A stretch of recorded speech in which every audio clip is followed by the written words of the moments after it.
News that impacts you and your community. 13 on Your Side Evening News starts now. Crews across West Michigan continue to work to remove fallen trees and fix the downed power lines. But what do you do if you have damage in your yard? 13 on Your Side's Nathan Lee joins us live in Whitehall with the answer to that question. So Nathan, what should people do if they're trying to get their storm damage removed? Yeah, well, Lauren, Juliet, unfortunately, it's not as simple as one group cleaning up all of the damage. But just driving around the streets here in Whitehall, you can see that those trees blocking the roadways, those downed power lines were clearly the top priority, leaving scenes like this one behind me here all around the area. Now, I spoke to a homeowner and a couple of insurance representatives on what you can expect when trying to remove damage like this from your property.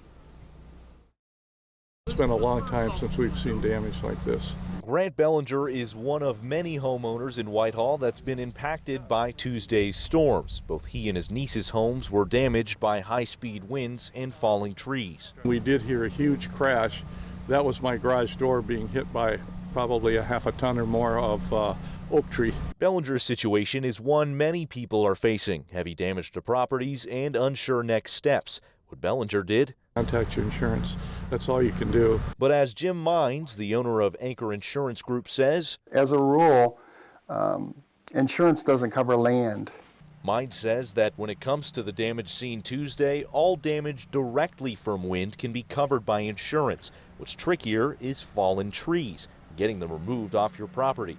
Only getting removed by insurance if it fell on insured property. That could be a fence. That could be the house, that could be a shed. The tree is covered to be removed.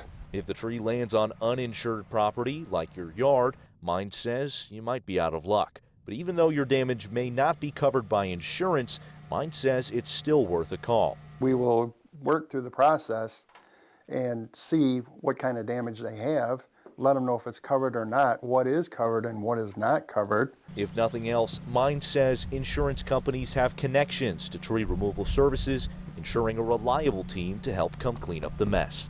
The weight of these trees and the amount of damage done, is, one person can't handle it. It's just too intense down here.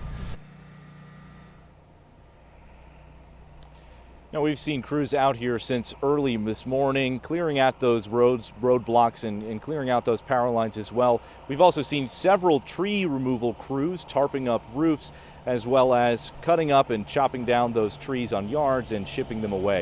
And we'll make sure to continue to keep you updated on those efforts as residents here continue to pick up the pieces. In Whitehall, Nathan Lee, 13 on Your Side.